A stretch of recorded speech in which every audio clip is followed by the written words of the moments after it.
Madame et Monsieur, bonjour et bienvenue sur la RT Sahel depuis le Cap-Vert. Aujourd'hui, nous allons à la rencontre de Bambara Robert de Intra-El, venu directement du Burkina Faso pour partager une meilleure pratique à ce 4e forum de partage d'expérience, des meilleures pratiques dans l'espace CEDEAO. Robert, bonjour. Bonjour. Vous êtes là aujourd'hui pour partager une meilleure pratique en matière de santé. Alors, quelle est cette pratique que vous avez partagée? Ok, merci bien. Il s'agit d'une pratique qui a trait au développement d'indicateurs composites. D'accord. Qui a développé cette pratique-là? Bon, il faut dire que c'est l'initiative Inspire qui vise à l'intégration des services de santé maternelle, néonatale et infantile. C'est une initiative qui est mise en œuvre par l'ONG Intra-Elf. Et qu'est-ce que Intra-Elf fait? Intra-Elf intervient essentiellement dans la santé. Et pour ce qui nous concerne, l'initiative Inspire, c'est une initiative qui est mise en œuvre dans les 9 pays du partenariat de Ouagadougou. Et cette initiative a commencé avec 3 pays phares, que sont le Burkina, la Côte d'Ivoire et le Niger. En résumé, qu'est-ce qu'on peut retenir de votre bonne pratique que vous avez partagée? La pratique que nous avons partagée, comme j'ai dit, elle a trait au développement d'indicateurs composites. L'indicateur composite, c'est quoi? C'est un indicateur qui permet de savoir, pour une femme qui vient en consultation, par exemple, consultation prénatale, de pouvoir savoir quels sont l'ensemble des services qu'elle a pu recevoir au cours de la consultation prénatale. Il faut dire que dans le cas de l'initiative Inspire, l'initiative vise l'intégration des services. De telle sorte que lorsqu'on prend toujours l'exemple de la consultation prénatale, en plus des services de consultation prénatale habituels que la femme reçoit, elle doit pouvoir recevoir des conseils sur la planification familiale et des conseils nutritionnels. Donc l'indicateur composite que nous avons développé pour la consultation prénatale permet de savoir sur l'ensemble des femmes que nous avons reçues dans un centre de santé en consultation prénatale, quel est le nombre de femmes qui ont pu recevoir l'ensemble de ce paquet composé-là. Et donc pour l'initiative Inspire, on a défini 4 portes de contact et c'est la consultation prénatale, c'est l'accouchement, c'est la consultation postnatale, la vaccination également. Voilà, donc pour chacun de ces points de contact, on a développé des indicateurs composites qui permettent de savoir les paquets complets que les femmes reçoivent à chaque porte de contact. Mais ces femmes, comment elles sont identifiées? Elles viennent d'elles-mêmes ou vous allez vers eux? Pratiquement, comment cela se passe? Ce sont des femmes qui viennent habituellement même dans le centre de santé. Mais nous avons mis en place un volet communautaire qui permet de pouvoir mobiliser les femmes pour qu'elles fréquentent davantage les centres de santé. Et donc lorsque la femme vient pour la consultation prénatale, on pense déjà à la femme et au futur bébé qui va naître. Et à l'accouchement également, lorsqu'elle va venir donner naissance à son nouveau-né, on va prendre en compte ses besoins et les besoins du nouveau-né. Ça, c'est vraiment ce que l'initiative Inspire met en œuvre. Et donc, il nous fallait justement avoir un indicateur qui nous permet de savoir, sur toutes les femmes, par exemple, qui sont venues accoucher, combien ont pu avoir le paquet complet. C'est-à-dire, sur combien de ces femmes-là, on a pu s'intéresser à la femme elle-même et au nouveau-né qui venait de naître. Anciennement, on s'intéressait uniquement à la femme, elle accouchait et puis elle rentrait chez elle. Mais dans le cas de l'initiative Inspire, on va prendre en compte ses besoins et les besoins du nouveau-né. Donc ce sont des femmes qui fréquentent habituellement le service et d'autres femmes que nous arrivons à faire venir dans les centres de santé grâce au volet communautaire que nous mettons en œuvre dans notre initiative. Une femme, pour bénéficier de cela, doit payer ou c'est gratuit?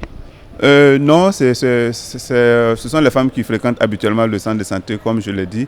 Donc, il n'y a pas une tarification en plus qui vient s'ajouter, non. C'est si au niveau du pays, il y a une tarification, ce sont ces tarifs-là que la femme va payer.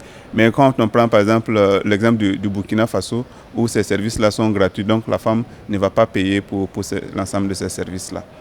Il y a tellement de projets en direction des femmes, des projets sur la PF, etc., etc. Est-ce que votre projet n'est pas un projet de trop? Est-ce que ça a réellement une valeur ajoutée ou une originalité? Oui, c'est vrai, je suis d'accord avec vous qu'il y a tellement de projets qui s'intéressent à la planification familiale, ainsi de suite. Mais la particularité de notre projet, c'est que nous venons faire une synergie d'action. Et lorsque vous prenez, par exemple, dans le cas de cette initiative, nous prenons en compte la planification familiale, les soins maternels et infantiles et la nutrition. Donc vous voyez que normalement on allait avoir au moins 3 composantes. Mais nous réunissons tout cela pour offrir un seul service que la femme va recevoir en même temps. Donc c'est pas un projet de trop, mais c'est un projet qui vient mettre en synergie les interventions normalement de l'ensemble de ses partenaires. Et pour nous aussi, on arrivait à avoir en tout cas l'adhésion de tous ces acteurs-là, de tous ces projets, et qu'on partait uniquement dans le sens de l'intégration, on n'allait pas avoir plusieurs branches qui interviennent pour pouvoir prendre en compte en tout cas les besoins de ces femmes et de ces enfants-là. Comment votre projet est apprécié sur le terrain?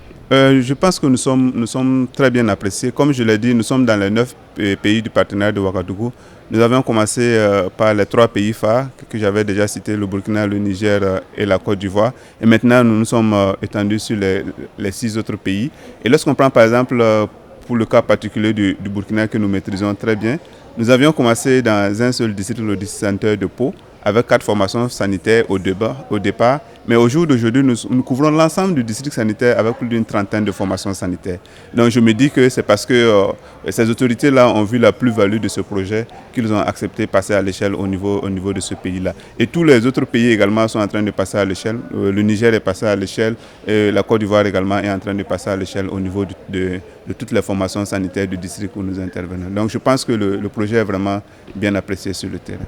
Quand on sait que le pouvoir de décision et même d'achat est monopolisé par l'homme dans beaucoup de contextes africains, est-ce que vous avez pensé associer les hommes à cette initiative? Parce que cela pourrait être un blocus si un mari n'est pas partant pour l'initiative, pour que sa femme bénéficie de l'initiative.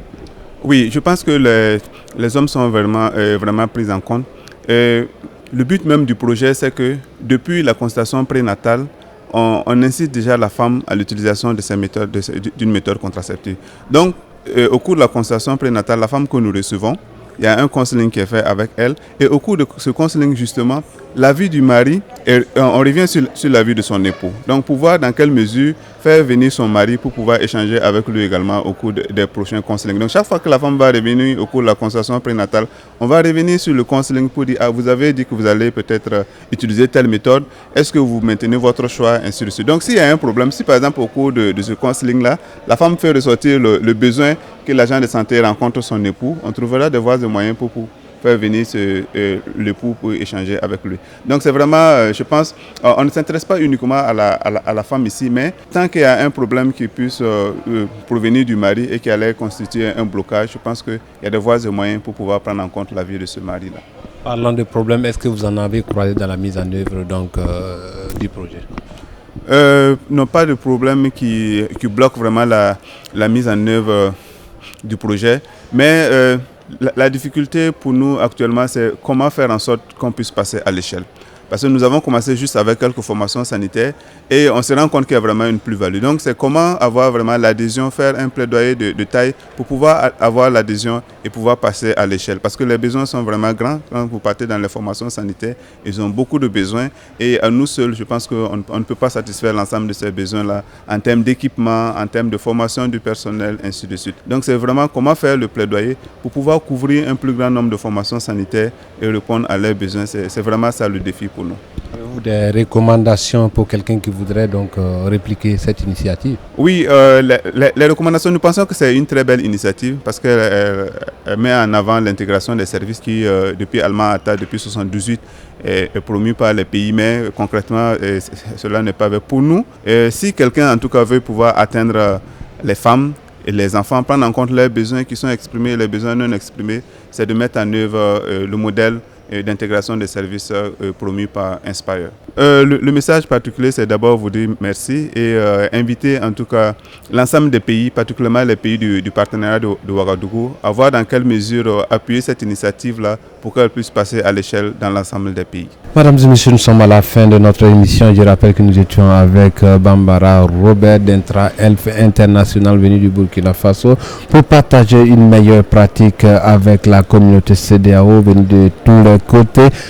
Ici au Cap-Vert à l'université, voilà, et son initiative partagée, la meilleure pratique donc développée ici est, je tends le micro, Robert. Et le développement d'indicateurs composés pour la mesure de l'offre de services intégrés.